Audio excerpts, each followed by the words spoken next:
Amen. So, binabati ko po ang bawat isa. Maaari po bang kamustahin niyo naman po ang inyong mga katabi?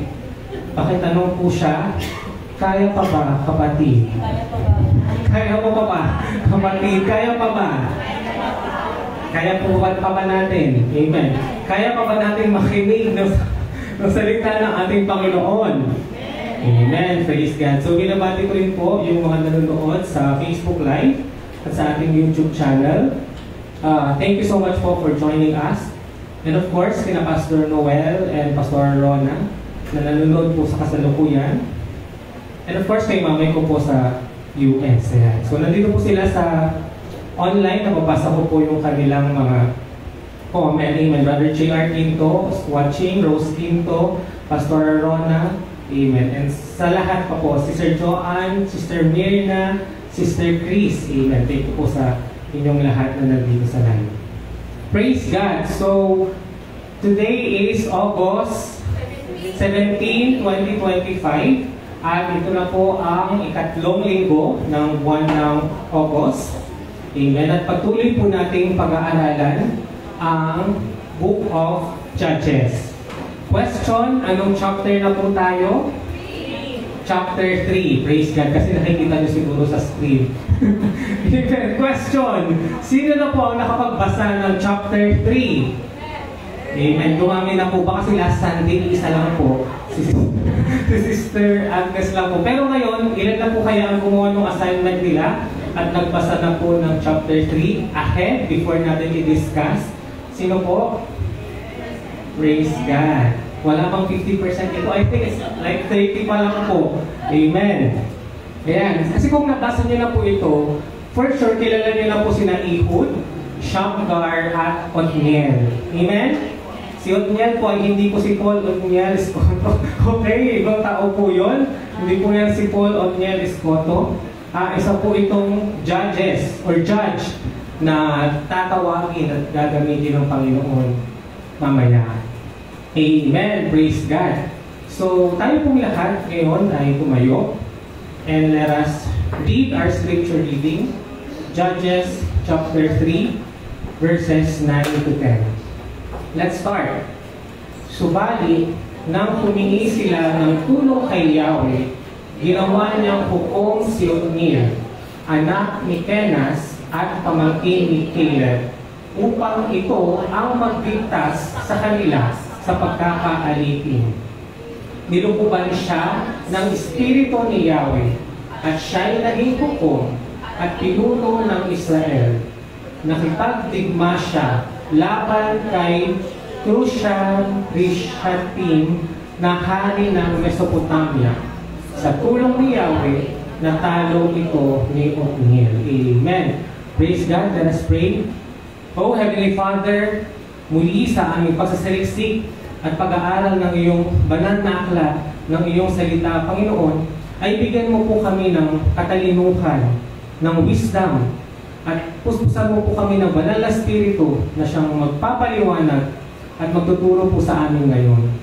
Lord, I know ang bawat isa po sa amin ay may kanya-kanyang pinagdaraanan, subalit naniniwala po ako na sa mga pinagdadaanan na yon ay kakausapin mo po sila sa kwentong ito.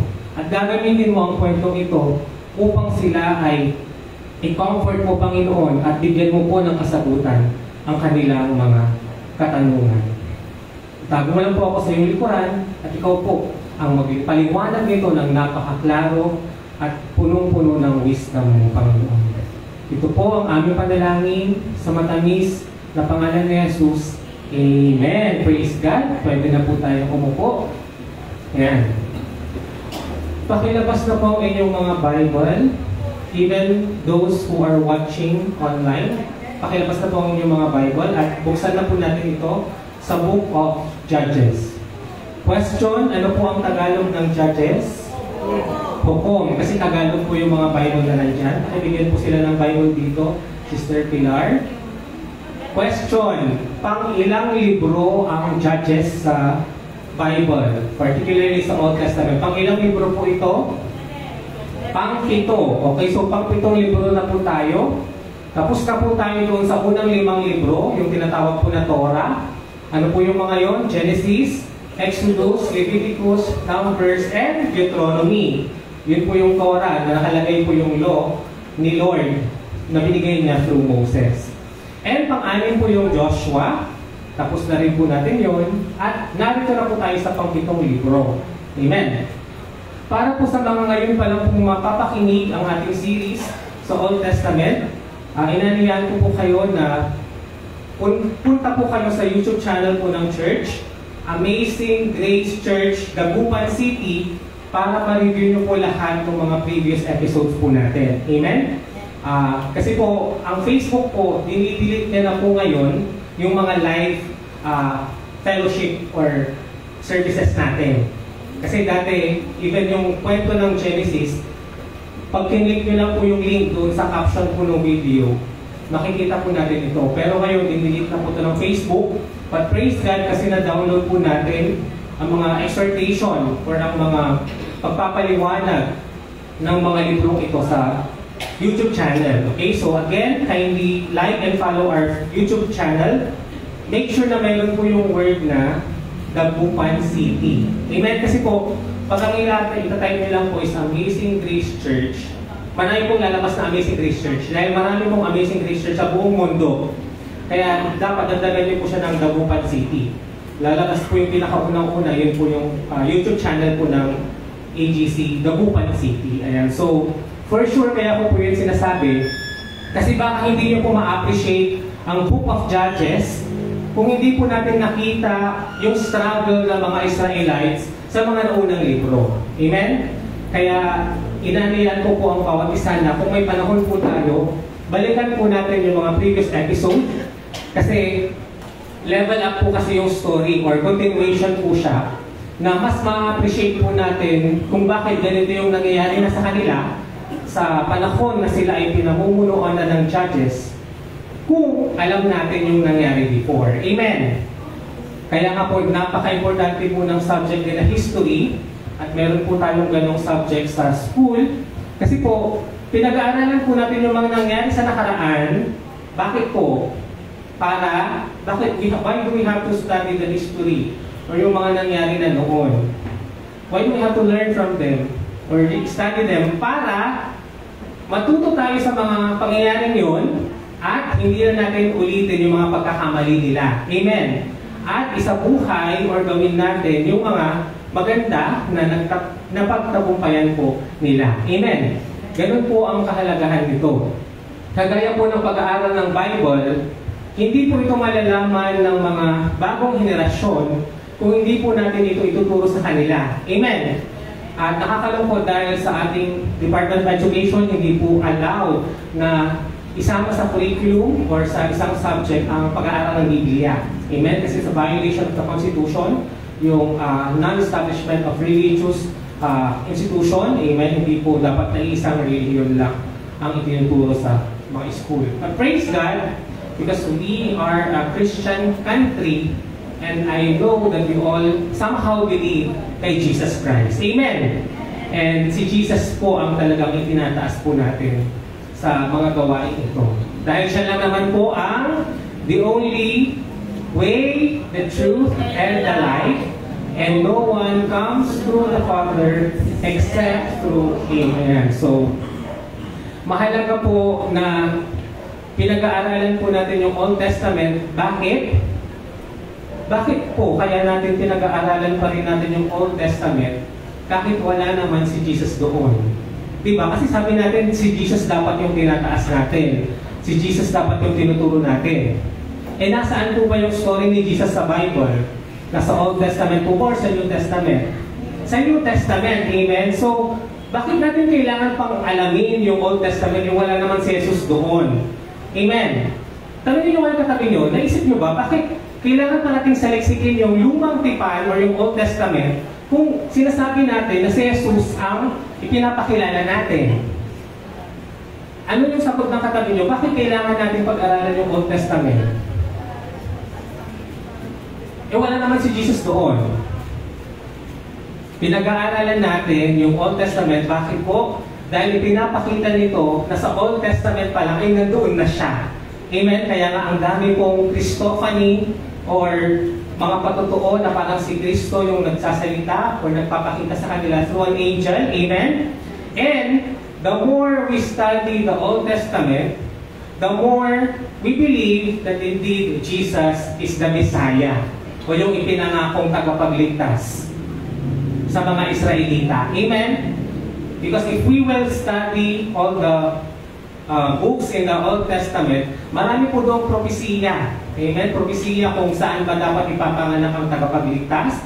Saan daw po? Sa Bethlehem. Question, sa Bethlehem po ba siya pinanganak? Amen. Doon din po nabanggit ang propesiya, o ano ba yung propesiya sa Tagalog? Parang Tagalog na po yung propesiya. Ibang term for prophecy. Yung parang pangitain ba? Yung parang mangyayari in the future sa hinaharap. Ayun, nabanggit din doon that he will be conceived by a virgin. Amen? Praise God. And indeed, Jesus was conceived by the Holy Spirit and was born through a virgin birth through Mary. Praise the Lord. Yan. So, ito po ang mga naging topic po natin noong mga nakaraang linggo.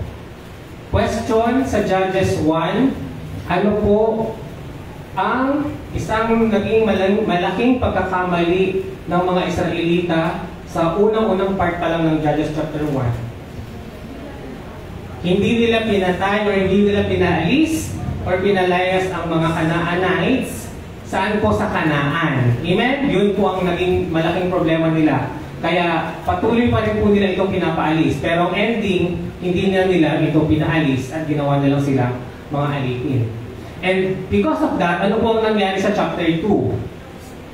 Dahil hindi nila pinaalis yung mga Canaanites, sila po ay napalayo sa Diyos. Nag-disobey po sila kay Lord at sila po ay natalo ng mga hindi nila pinalayas. Amen? Yun po ang pinaka-core story ng chapter 2, na dahil hindi sila nag-obey kay Lord na paalisin yung mga Israelites, Canaanites, sa Promised Land, sila po ay sumamba sa Diyos-Diyosan ng mga taga-Kanaan na nandoon. At nakalimutan na po nila si Yahweh.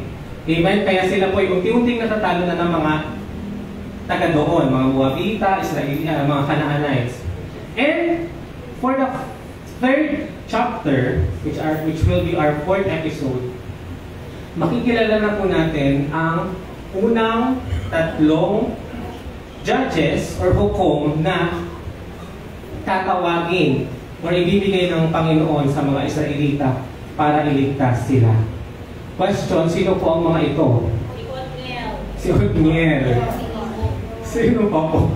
Si Ehud at si Shamgar. Ayan, so si Othniel ay nabanggit na po natin siya sa chapter 1. Naalala niyo po na kaano-ano po ni Othniel si Caleb, pa nagiging ngomo po tayo. Kaano-ano po ni Othniel si Caleb? Tito niya, uncle niya. At si Caleb, sabi niya kung sino ang maglilitas sa kanila ay ipapakasal niya o ipapaasawa niya yung anak niyang sino po yung anak niya? Letter 8 yun, tama po kayo. Nakalimutan nyo na agad, ano? Actually, nakalimutan ko na rin agad, kaya chinay po kanina sa Bible, Aksa. Ang pangalan niya, ACSA. Aksa ang pangalan ng ibinigay na reward. At sino po ang nakatulong para maligtas ng mga Israelita? Si Othniel. Amen. So magkaano-ano po si Othniel at si Aksa? Mag-pinsan po sila. Dahil uncle po ni Othniel si Caleb. Question. Nakakasunod po ba tayo? Or nalilito na po tayo sa ating flashback? Kaya pa po? Amen. Praise God. So this will be our questions after the story. Ano ang natutunan mo sa kwento? At nasaan si Jesus sa kwentong ito? Ayan, later may panunuorin po tayong video clip para po mas ma-appreciate na po natin agad ng chapter 3 at hindi na po ako mahirapan na magpaliwanag. Amen. So here are the 12 judges na tinawag o ibinigay ng Panginoong Diyos sa mga Israelita para iligtas sila sa mga kanilang kalaban, lalo na po yung mga Canaanites. Okay? So,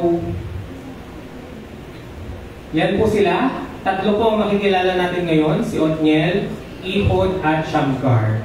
Amen. Question.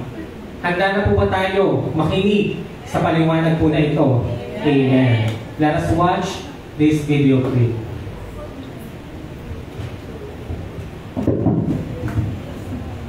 Given time for the Israelites, a recurring pattern emerges. Sin, oppression, repentance, and deliverance. This chapter introduces the first judges, raised by God to deliver the Israelites. It reveals God's mercy and judgment, highlighting his faithfulness. Ultimately, these stories point to Jesus Christ, the ultimate deliverer. The struggles of the Israelites resonate with our own. Judges chapter 3 reminds us of God's steadfast love and mercy. The book of Judges reveals a recurring pattern: sin, oppression, repentance, and deliverance. The Israelites repeatedly turned away from God, worshipped other gods, and adopted the customs of the surrounding nations. This disobedience led to oppression, as foreign powers conquered and ruled over them. In their distress, the Israelites cried out to God and repented of their sins. God, in his mercy, heard their cries and raised up judges to deliver them. These judges were often ordinary people, but God empowered them to lead Israel to victory. This cycle of sin and deliverance is a central theme in Judges. It reflects the human condition. We too fall into sin and experience the consequences of our choices. Yet we can turn back to God and seek his forgiveness. He offers redemption and restoration. The stories in Judges illustrate God's patience and love. He continually offered his people a chance to return to him. He is always ready to forgive and restore. This cycle provides a framework for understanding the entire book of Judges. Othniel was the first judge of Israel. He was Caleb's nephew, a man of courage and faith. God chose him to deliver the Israelites from Cushan-Rishathaim, the king of Mesopotamia, who had oppressed Israel for 8 years. Othniel led the Israelites to victory, defeating Cushan-Rishathaim and bringing peace to the land for 40 years. This period of peace signifies God's blessing, following a time of repentance and obedience. Othniel's story demonstrates God's power to deliver. His victory serves as an example of God's faithfulness, responding to the cries of his people and providing deliverance from their oppressors. He empowers ordinary individuals to accomplish extraordinary things. Othniel's leadership brought hope to the Israelites and marked the beginning of the cycle of judges. He set the precedent for future leaders, demonstrating God's provision for his people. Othniel reminds us that God is always present and ready to help those who call upon him. Ehud was the second judge of Israel. He was a Benjamite and left-handed, a detail that plays a crucial role in his story. God used Ehud to deliver Israel from Eglon, the king of Moab, a cruel and oppressive ruler. Ehud devised a clever plan to assassinate him. He presented Eglon with a tribute and then used his left-handedness to his advantage by concealing a dagger and fatally wounding Eglon. Ehud's actions were daring and effective, freeing Israel from Moabite oppression. His story highlights God's use of unlikely individuals. God can use anyone to accomplish his purposes, often choosing those who appear weak or insignificant. Ehud's left-handedness was not a disadvantage. It became a key element in his victory. God can use our perceived weaknesses and transform them into strengths. Ehud's story is a reminder that God works in unexpected ways. Shamgar is the third judge mentioned in Judges 3. He is a relatively obscure figure. His story is brief, yet it is still powerful. He single-handedly defeated 600 Philistines. He used an ox goad as his weapon. An ox goad is a simple farming tool. It is not a weapon of war. Shamgar's victory demonstrates God's power. God can use ordinary objects for extraordinary purposes. He can empower individuals to overcome overwhelming odds. Shamgar's story emphasizes God's sovereignty. He is not limited by human limitations. He can use anyone or anything to achieve his will. He chooses the weak to confound the strong. He chooses the foolish to confound the wise. Shamgar's brief account serves as a powerful reminder. God can work through anyone. He can work through anything. He can bring victory even in seemingly impossible situations. His power is limitless. God intentionally left some Canaanite nations unconquered. This was not an oversight. It was a deliberate part of his plan.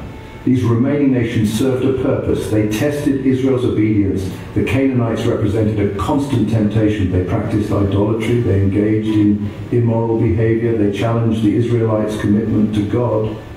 The presence of these nations provided opportunities for spiritual growth. These nations also served a practical purpose. They provided military training for the Israelites.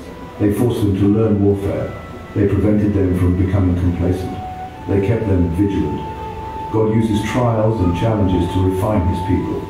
He uses them to strengthen their faith. He uses them to draw them closer to himself. The unconquered nations played a crucial role in this process. The judges in Judges 3 prefigure Jesus Christ. They served as deliverers for Israel. They rescued them from oppression. They pointed towards a greater deliverer. Jesus is the ultimate Saviour. The cycle of sin and deliverance foreshadows the Christian experience. We fall into sin. We need a Saviour. Jesus offers forgiveness. He offers redemption. He offers eternal life.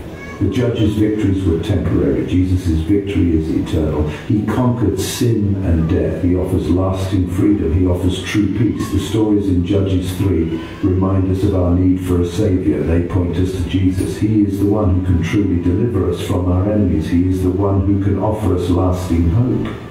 Judges 3 provides valuable lessons for believers today. It reveals the cycle of sin and deliverance. It introduces the first judges of Israel. It highlights God's faithfulness. It points to Jesus Christ. The stories of Othniel, Ehud, and Shamgar demonstrate God's power. He can use ordinary people to accomplish extraordinary things. He can deliver his people from any oppression. He is always ready to forgive. He's always ready to restore.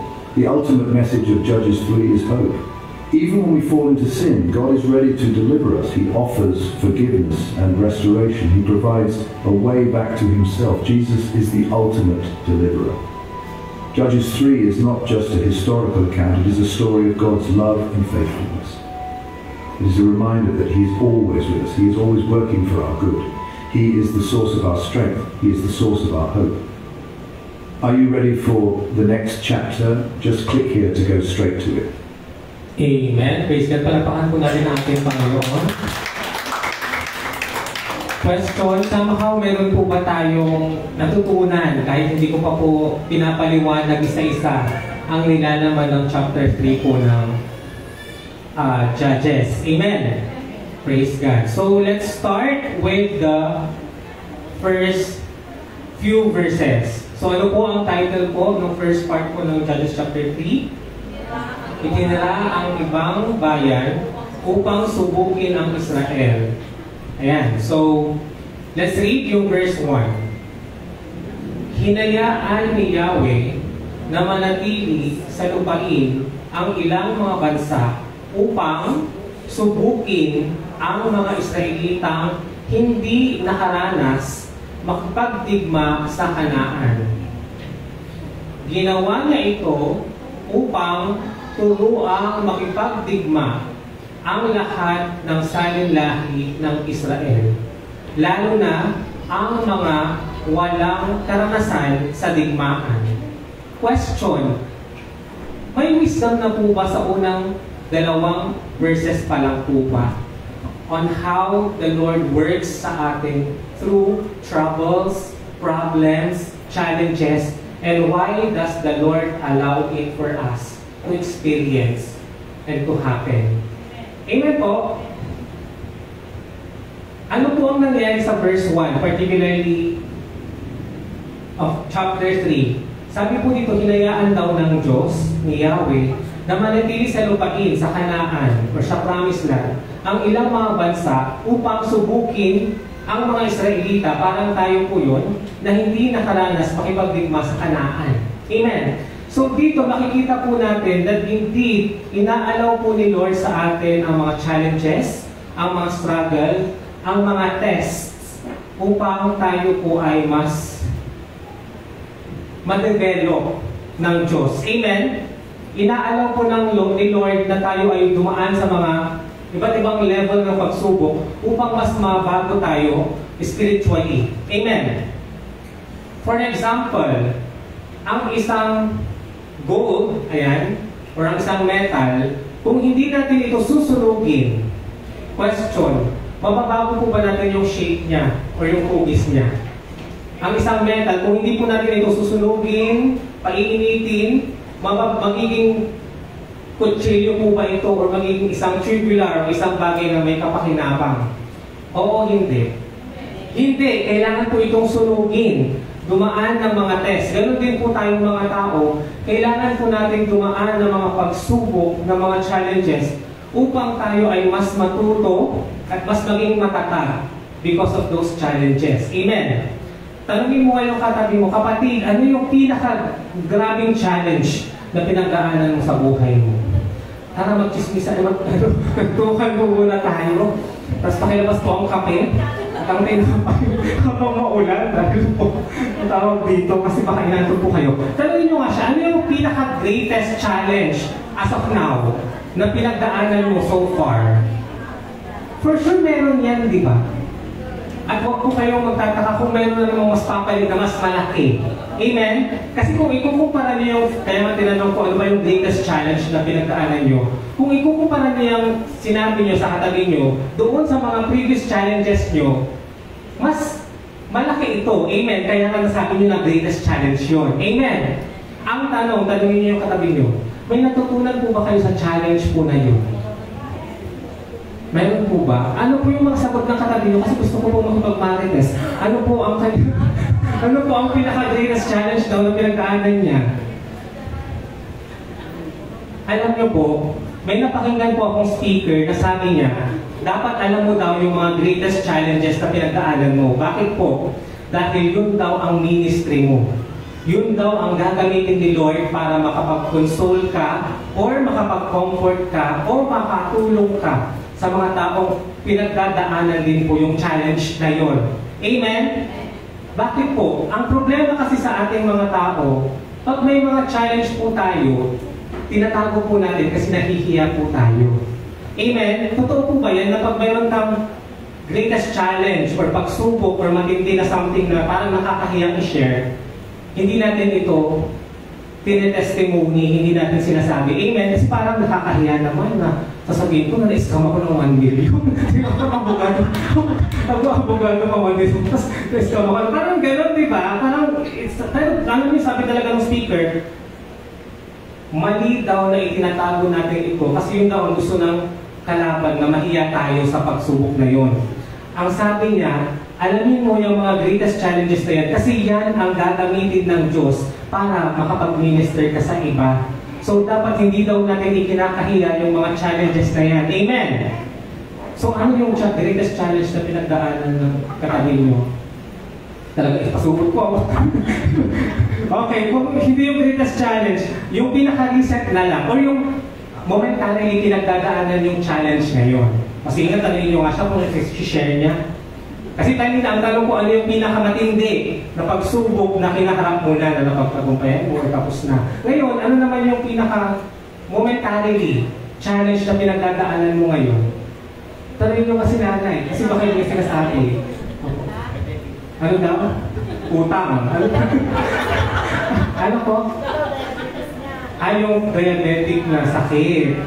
Wow. Yan sa health, tama sa finances, sa mga relationship, diba? Meron pa rin po tayong mga momentary na pagsubok na kinakaharap. Pero wag po yung kalilimutan, nasabi po dito, gagamitin po yun ng Diyos upang tayo ay subukin. Amen. Lalo na yung mga hindi pa nakaranas makipagdigma. Amen. Kasi po hindi ka po magiging magaling na mandirigma kung ikaw mismo hindi ka makikidigma. Tama po ba? May sense po ba yun?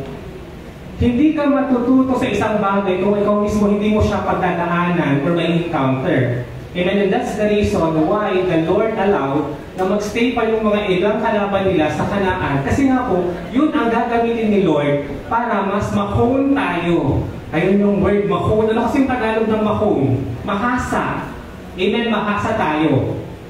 At sometimes, ang ginagamit po ng Diyos para mahon tayo o mahasa tayo ay ang mga literal na tao na nakakaaway natin.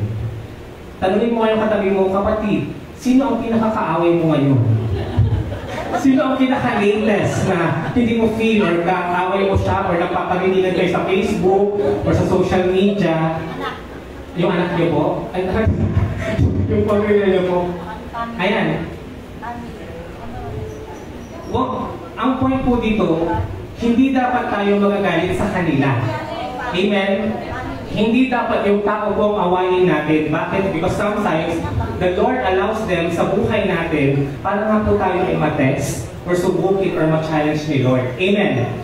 And mind you, hindi po yung tao ngayon ang tunay natin kalaban. Amen. It's the enemy, the evil forces na sumisira po ng relasyon, ang diablo. At sila po ay nag-exist po sa mundo. Ang nagbibigay o nagpapasok sa atin ng mga temptation or maling kaisipan sa ating utak. Amen. Because they can also deceive us. Amen. For they only came here to steal, to kill, and to destroy. John 10:10. Amen. Yun po ang trabaho ng mga evil spirit sa mundong ito, na tayo po ay pagnakawan ng joy, tayo po ay item at sirain ng mga relasyon. Ayan, so, praise God. Ayan. Sabi po dito, ginawa niya ito upang turuan tayo na makipagdigma, lalo na tayong mga wala pang experience. Amen. Praise God. Verse 3, basahin po natin. Ang mga naiwan sa lupain ay ang 5 lungsod ng mga Kristeo, lahat ng mga lungsod ng Cananeo, mga taga-Sidon, mga Hibita, naninirahan sa bundok ng Lebanon. Imagine nyo, dito nabanggit po yung bundok ng Lebanon. So makikita natin na talagang part pa ng Kanaan ang lugar po na yan. Mula sa bundok ng Baal Hermon hanggang sa Pasong Kaman. Verse 4, basahin natin. Ginamit sila ni Yahweh upang subukin kung susunod o hindi ang mga Israelita sa mga utos na ibinigay niya sa kanilang mga ninuno sa pamamagitan ni Moses. Nakita niyo po, ginagamit po ni Lord yung mga challenges o yung mga ibang tao sa buhay natin para subukin daw tayo kung susunod tayo o hindi tayo susunod sa mga salita ng Diyos. Amen. Kaya nga tinatanong ko kanina, sino po ba yung kaaway niyo po ngayon? Meron po ba? Huwag po kayong magalit sa kanila dahil malay niyo sila pong ginagamit ni Lord upang i-test po tayo if you will follow, we will obey or not sa Word of God or sa ipinapagawa ng Diyos sa atin. Amen! So sabihin niyo sa kaaway niyo, pinapatawad na kita kapatid. Kasi ko pala yung may kasalanan. ikaw pa yung patawad, ikaw pala yung kalaban talaga. Praise God. Ayan. Okay, let's continue. Number 5. Kaya nanirakan ng mga Israelita sa lupain iyon, kasama yung mga yun, yung mga nabanggit kanina, Canaanites, Hiteo, Amoreo, Perizeo, Hivites, and Jebuseo. So, naki-intermarry na sila sa mga tao sa lugar na yun. At pinayagan nila ang kanilang mga anak na mag-asawa ng mga taga roon at makisama sa paglilingkod sa mga Diyos-Diyosan. So nakita niyo na po how the Israelites were influenced by the people na nandoon. Sabi ko nga lagi, nagbaliktad. Instead na sila yung good influence sa mga nandoon, baliktad. Naging bad influence yung mga nandoon sa kanila at sila ay nakawaan ng bad influence. Amen? Praise God. Verse 7, basahin natin. Ang mga Israelita ay muling gumawa ng kasamaan laban sa Diyos. Tinalikuran nila si Yahweh na kanilang Diyos at sumamba sila sa mga Baal at mga Asherah. So yan po ang effect pag tayo po ay nalalayo sa Diyos, tayo po ay nagkakasala o lumalayo sa Kanya. Amen.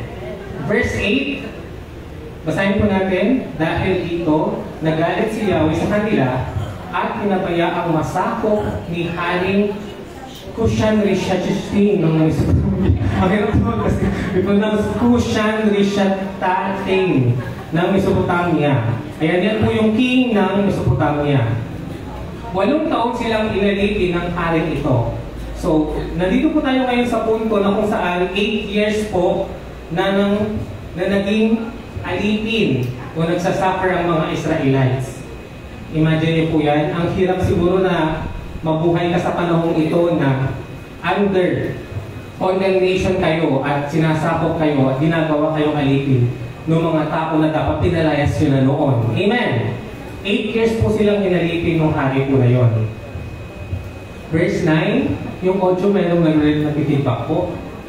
Verse 9, subalit, nang humingi sila ng tulong kay Yahweh, ginawa niyang hukom si Otniel anak ni Kenas. Ayan.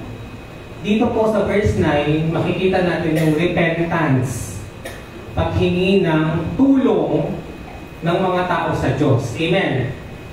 Yan po yung sinasabi na eventually, kung tayo po ay lumalayo sa Diyos, babalik at babalik din tayo sa Kanya. Lalo na po kung marirealize natin na wala na po tayo o hindi na po natin kaya pagtagumpayan ang mga pagsubok po na ito. Amen! Praise God. Because He is our only hope. Our God, our Yahweh po, ang siyang tunay na makatutulong sa atin sa bawat pagsubok at problema na ating kinakaharap. Okay, si Otniel ay pamangkin ni Caleb upang ito ang magligtas sa kanila sa pagkakaalipin. Ulitin natin basahin yung verse 9. Subalit, nang humingi ng tulong kay Yahweh, ginawa niya po kung si Otniel, anak ni Kenas at pamangkin ni Caleb, upang siya ang maging tagapagligtas nila mula sa pagkakaalipin. Amen. So, sino daw po ang binigay na Savior sa kanila during this time? Sino po? Si Otniel. Praise God, dahil sa panahon po natin ngayon, sino na po ang Savior na ibinigay niya upang tayo maligtas? Ang ating Panginoong Jesus. So, ganun po ang Diyos. Pag tayo po hihingi sa Kanya ng tulong, magbibigay po siya ng tutulong sa atin. Kagaya ng pagbigay niya kay Otniel sa kanilang sa mga Israelita. Ano po ang nangyari after pong hirangin si Otniel o ibigay ng Diyos si Otniel sa kanila? Verse 10, basahin po natin. Nilubugan siya ng Espiritu ni Yahweh at siya'y naging hukom at pinuno ng Israel. Nakipagdigma siya laban kay Cushan-Rishathaim na hari ng Mesopotamia.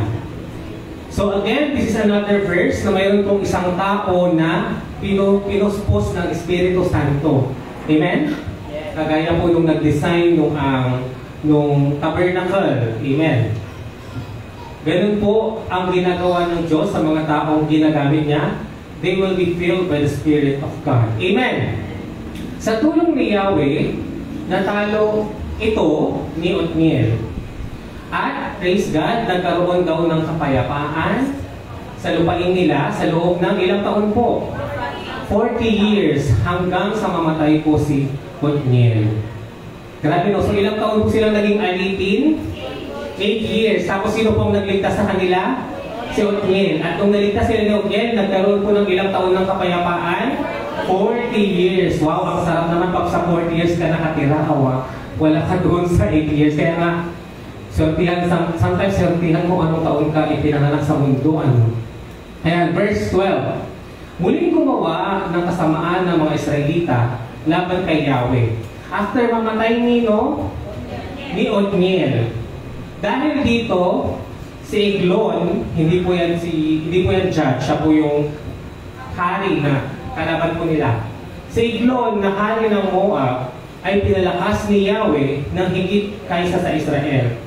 Nakipagsabwatan si Eglon sa mga Amonita at Amalekita. Natalo nila ang Israel at nasakop ang lungsod ng Palma. Question, after 40 years na may kapayapaan nung niligtas sila ni Otniel, ilang taon na naman silang naging alipin dahil sa kanilang disobedience? 18 years. So, 18 taon silang sinakop ni Eglon at naging alipin ulit. Nagsasuffer na naman po. Grabe no? Parang ang sarap siguro nandun ka lang sa 40 years. Kaso paano kapag ka dito sa 18 years ka palang ipapanganak? So, ipapanganak ka sa 18 years, kayo ay ginagawang alipin ng mga kalaban ninyo. Okay, verse 15. Ano ulit yung ginawa nila? Kasi nga nagsasuffer na naman sila ng 18 years. Question, yung una, ilang taon po sila nagsuffer? 8 years. Ngayon, 18. Anong ginawa po nila? Humingi na naman ng tulong kay Lord, of course. So, balit, nang muling humingi ng tulong kay Yahweh, ang mga Israelita, sino po ang ginawa niyang tagapagligtas nila? Ginawa ng hukom si Ehud na isang kaliwete. Sino po dito ang mga kaliwete? Or left-handed?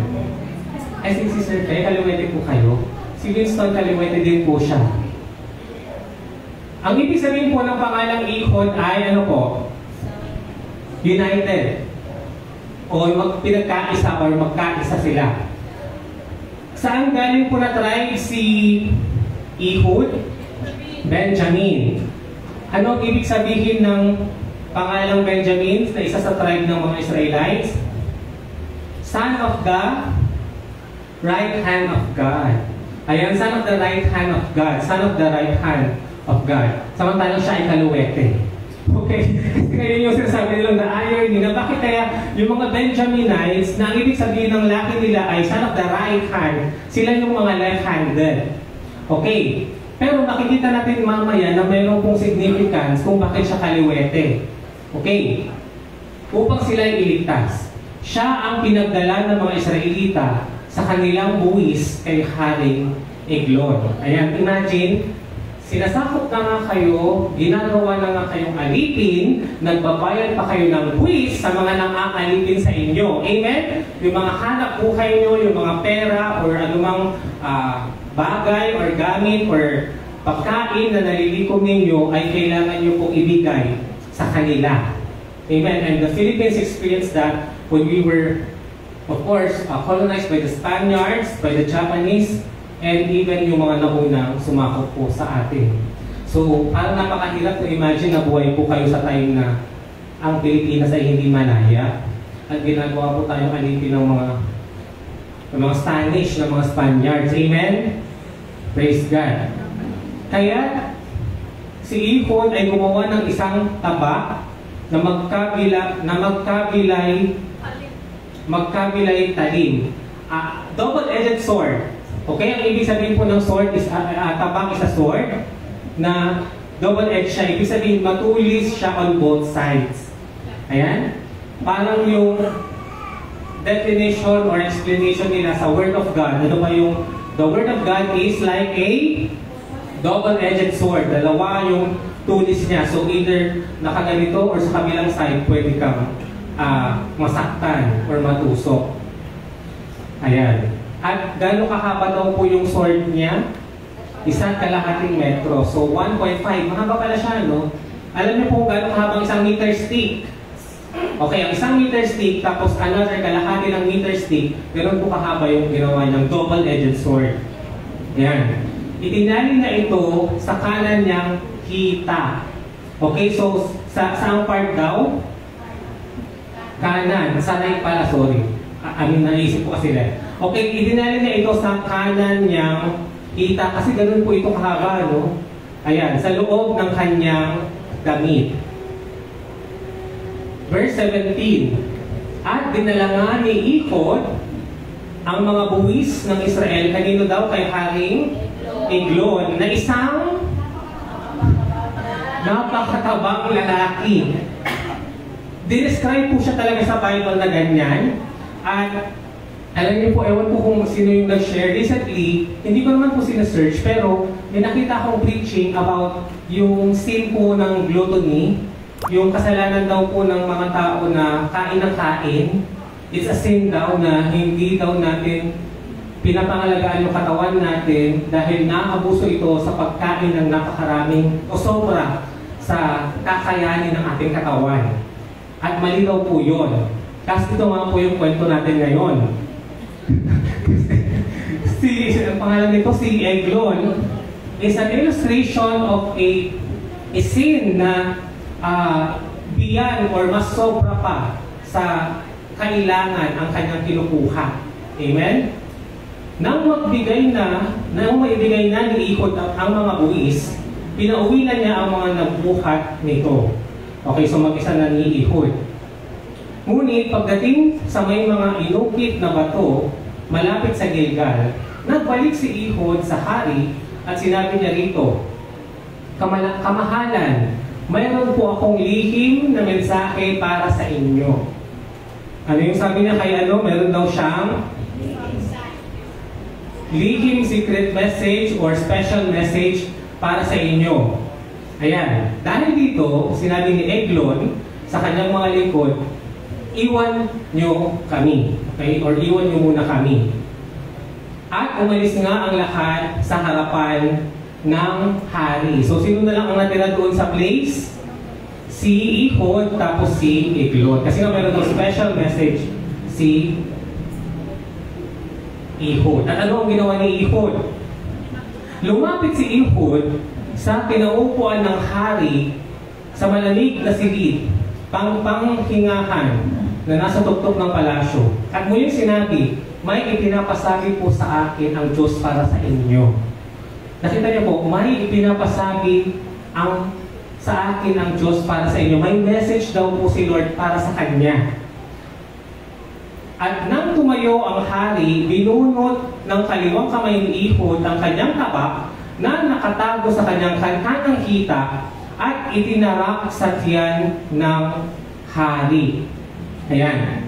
So, can you now see na yung message, which is a double-edged sword, was like a literal application in this story. Amen? Kasi parang yung sinabi po ni Ehud sa atin, sa hari, is like a warning sa atin na may message si Lord sa atin.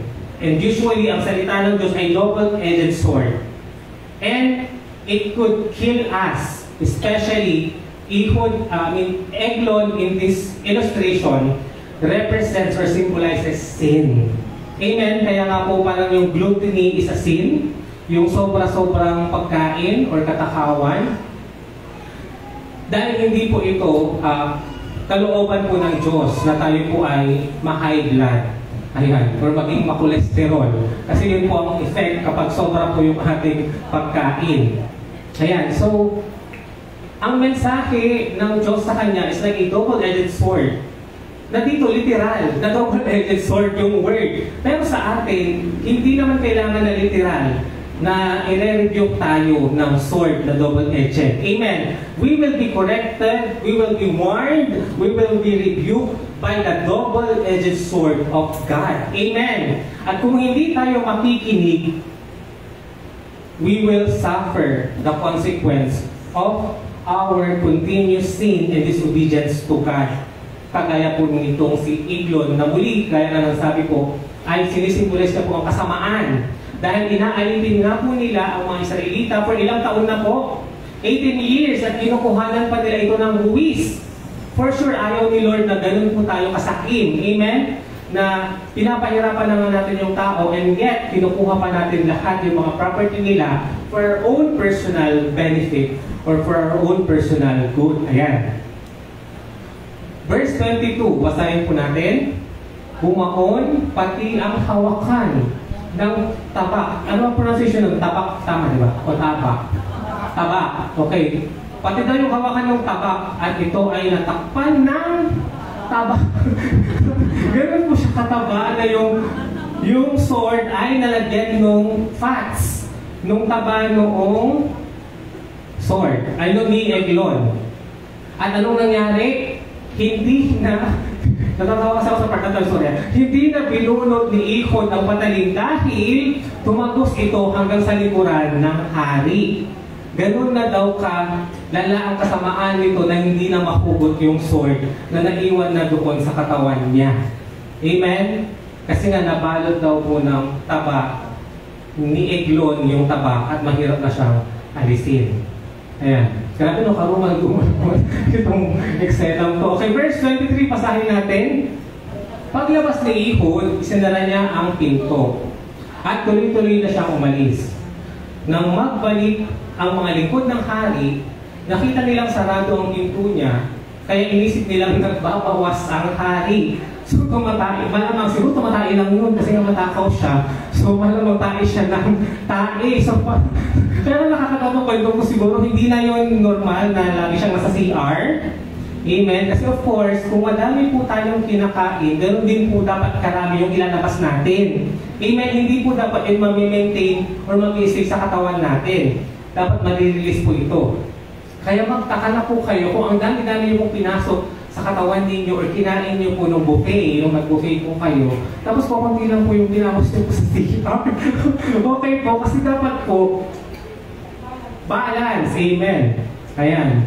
Kasi may share po akong video dun sa family group namin. Yung inoperahan po yung tao, nilabas po yung bituka niya, tapos yung bituka niya po kinat. Tapos ang dami pong nakuhang makahabang uod doon sa loob ng intestine niya.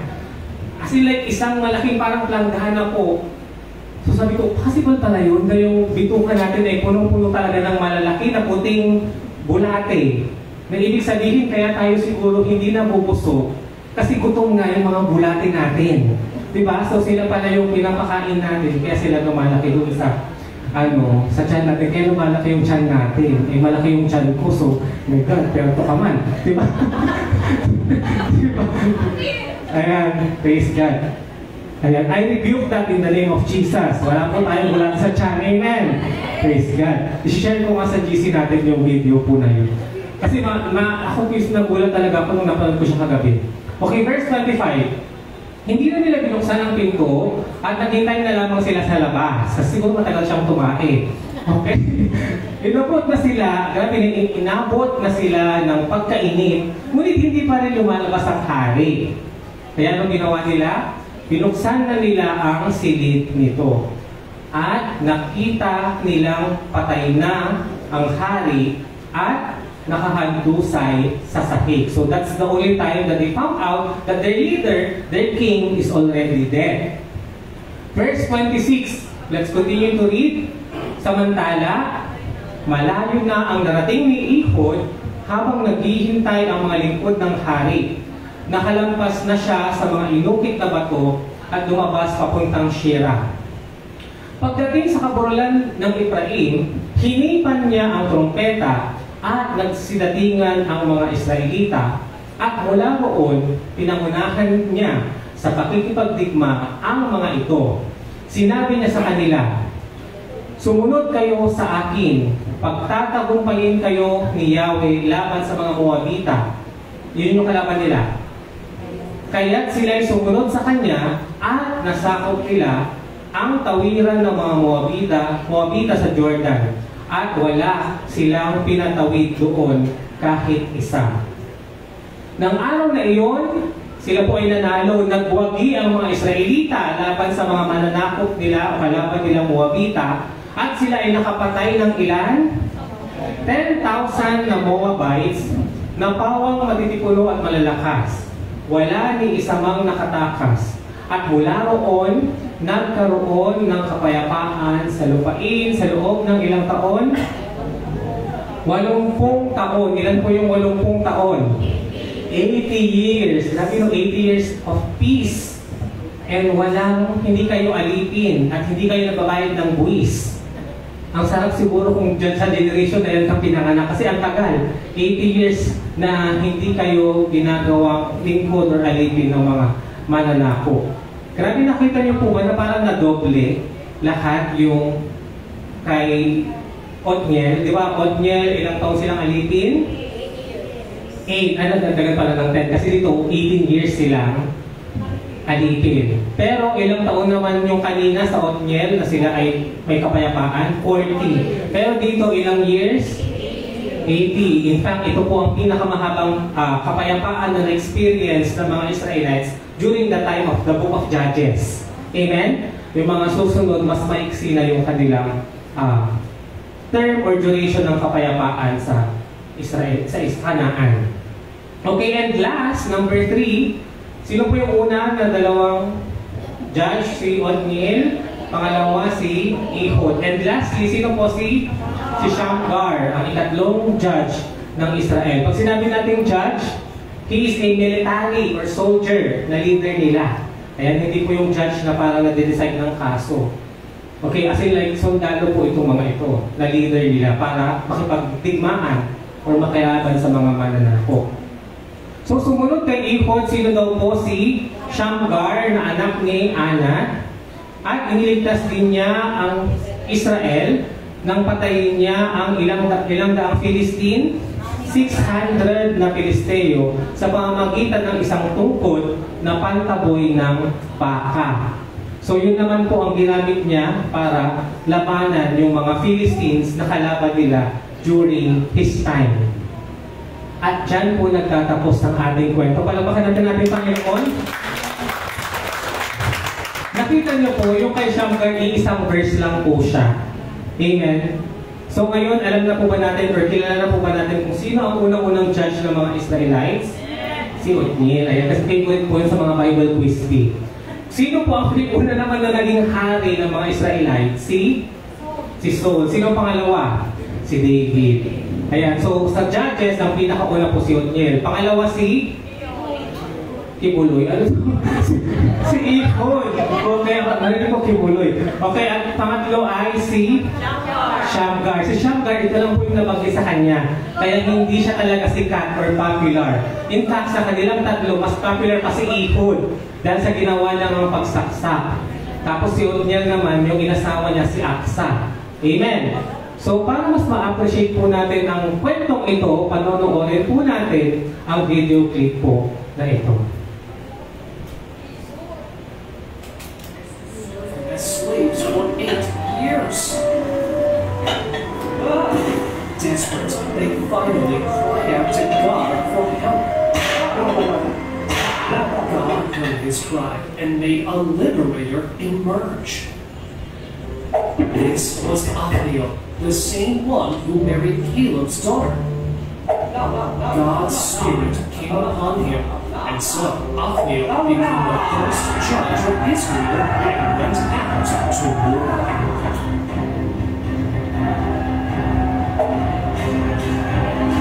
The new leaders back then were called judges. Not judges of a court who make legal decisions, but regional leaders and rulers of Israel, chosen and filled with God's Spirit. Hey, you just covered the most epic scene in the video! I'm sorry. God delivered the king of Mesopotamia into his hands, and the Israelites were in peace for 40 years until Othniel died. And they did evil again in the eyes of God. The Israelites fell under the oppression and domination of the king of Moab. They had to serve him as slaves for 18 years. Desperate, finally they cried out to God for help and deliverance.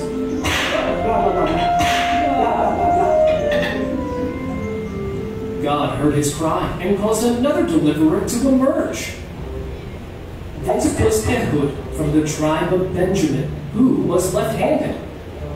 Through him, the Israelites sent a gift to Eglon, king of Moab. Ehud had made a double-edged sword, which he hid in his right thigh under his clothes. He presented the gift to the king, who was very fat, and told him, "Your Majesty, I have a secret message for you." "Shush! Quiet!" ordered the king. And all of their servants retired. So Ehud approached the king, who was alone, and said, "I have a message from God for you." When the king arose from his throne, Ehud stretched out his left hand, drew the dagger that he carried in his thigh. "The message is that you deserve to die!" And he stabbed the king in the belly.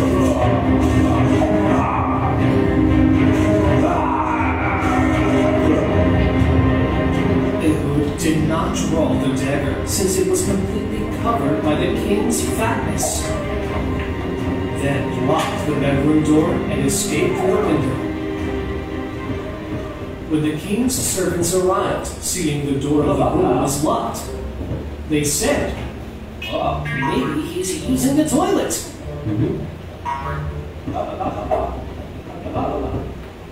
Then Ehud blew the trumpet.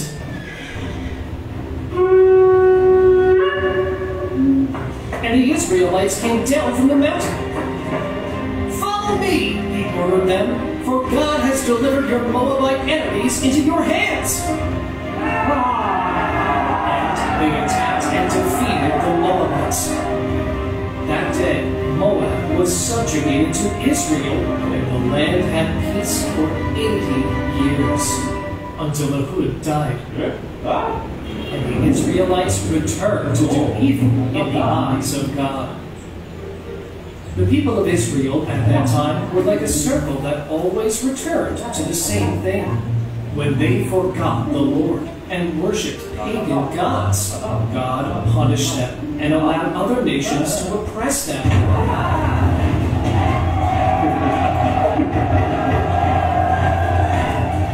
When the people repented of their sin and cried out to God, He sent a judge to free the people from oppression.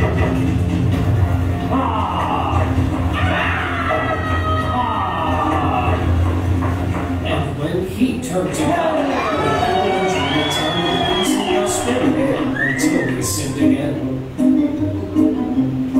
Has the judge already died?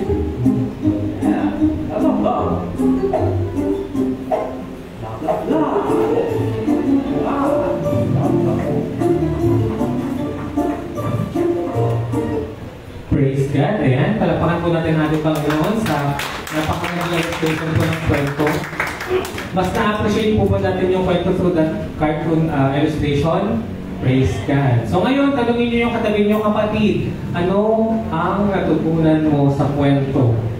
Ano yung natutunan mo sa kwento na huwag masyadong magpataba. huwag masyadong matakaw. Diet din pag may time. Amen. Pato-pato sa langit, ang tamaan ay pangit. Okay. Ano po yung natutunan niyo? May narinig po ako nag-share po ng wisdom niya. Ano po? Ayan. So, let's highlight again. Nabanggit ko na po ito kanina. Let's just review. Again, for sure, mas marami pa po kayong natutunan other than this na sasabihin po natin. But for me, ito po yung top 5 na lessons na nakita ko po. Number 1, God allows tests, yung mga pagsubok, to train us and reveal our hearts. Amen? Hinahayaan ng Diyos ang mga pagsubok upang tayo ay matuto at malaman ang laman ng ating puso. Amen? Dahil nga po kung wala po yung mga challenges na yan, hindi po tayo matututo o mahone. Amen? At nang sa ganun ay tama po ang lalabas sa ating mga puso. Amen? Kasi sometimes, sa mga challenges po na yan, lalabas po yung totoong reaction po natin. At kaya po pinapalabas yun ni Lord kasi gusto niya pong baguhin yung reaction natin. Para sa susunod, hindi na po tayo ganoon mag-react. Amen? Upang ituwid niya nga po yung ating action. Amen? Second po, God disciplines people, His people, for their sins.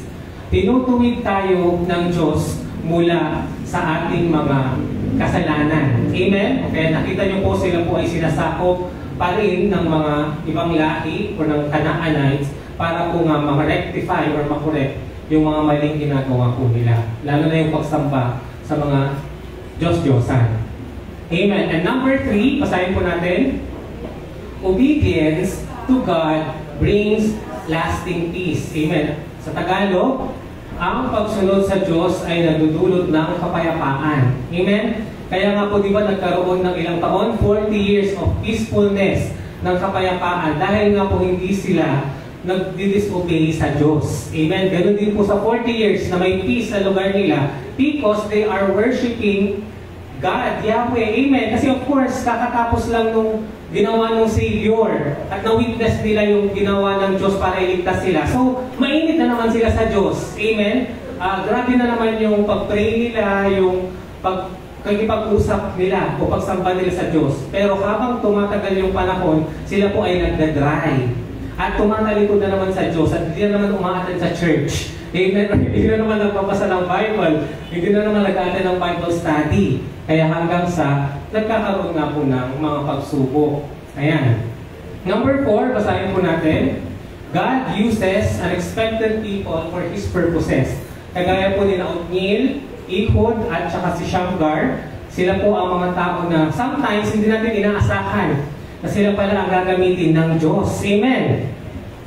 And like for example, ako po talaga, hindi ko talaga in-expect na ako po yung magtuturo nito sa inyo at magiging pastor nyo po dito. Grabe talaga si Lord kung mag-work siya, unexpected, yung mga gagamitin niya ng mga tagaturo o maglilingkod para sa Kanya. Amen! Lalo na yung mga tao, hindi naman nila ito pinangarap o hindi naman nila ito ginusto. Pero malinaw na ang Diyos ang nagsasabi na gawin natin ito para sa Kanya. Amen! He will use unexpected or unlikely people for His glory and purposes. Sa Tagalog, ginagamit ng Diyos sa mga taong hindi mo inaasahan upang isakatuparan ang Kanyang layunin. And finally, last point, God always answers sincere cries for help. Amen! Kasi kaya naman din nagbigay na si Yahweh o si Lord ng Savior or ng tagapagligtas o ng hukom kasi nakita niya na yung sincere na repentance ng mga tao. Amen! At ganoon din po tayong mga tao. If makikita ni Lord yung puso natin na talagang sinusuko na natin sa Kanya yung problema at talagang gusto natin magbalik loob sa Kanya o mag-repent, tayo po ay Kanyang didinggin. Amen! Sa Tagalog, tinutugon ng Diyos ang taimtim nating mga panalangin. Amen! Praise God. And last question, nasaan po si Jesus sa kwentong ito? Where is Jesus in the story? Jesus is like Ehud's secret victory or the Jesus' hidden victory over sin. Why? Because Ehud, gumamit siya ng isang method na hindi inaasahan to defeat a powerful enemy. Just like Jesus defeated sin and Satan, not with a sword, but through the cross. Amen? Ang punto po dito, si Jesus ay parang yung ginawa ni Ehud na hindi natin in-expect yung way of salvation na gagawin niya. Diba? Kasi parang unexpected na kaliwete siya, tapos ganoon pala yung double-edged sword na gagawin niya na hindi naman niya sinabihan yung mga Israelites na lulusot tayo, pupunta ako kay Sakari na, kay King Eglon, tapos after ko siyang saksakin, tayo ay lulusot sa kanila. Walang ganon. Nagulat kahit yung mga Israelites sa ginawa ni Ehud kay Eglon. Amen. At ganoon din po, hindi po natin inaasahan yung gagawin po ni Jesus para iligtas niya tayo sa pamamagitan ng pagpako sa Kanya sa krus para mamatay at tubusin ang ating mga kasalanan. Amen! Kasi nga Jesus, dahil sinasabi nila na siya yung Savior, akala nila para magiging military leader din siya o isang judge din siya na lulusubin niya yung mga Romans at kakalabanin nila ito para mapalaya sila. Amen? Yun ang ina-expect nila na si Jesus is like a soldier. Si Jesus ang tunay na nagbibigay ng kapayapaan. Amen? Kasi during the message, parang lagi nating nababanggit na nakakaingit or maganda kapag mabubuhay tayo dun sa mga peaceful years nila.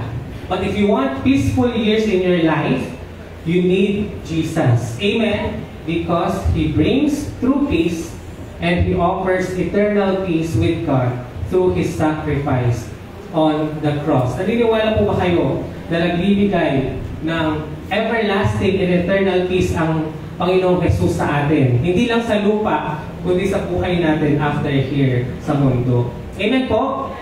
Amen. And lastly, where is Jesus in the story ulit? Jesus is like Othniel, Ehud, and Shamgar, yung mga tatlong judges po, dahil sila po ay mga mighty Savior, kagaya po ni Jesus. Amen? Because Jesus is mighty to save. Amen! Praise God, kasi hindi na natin kailangan ng paulit-ulit ng mga judges kagaya ni Othniel, Ehud, at ni Shamgar para tayo ay maligtas. Dahil natin na po si Jesus bilang ating mighty Savior. Amen? Praise God. At dyan po, nagtatapos ang ating kwento. Palakpakan po natin ang ating Panginoon. Praise God. To God be the glory. Amen?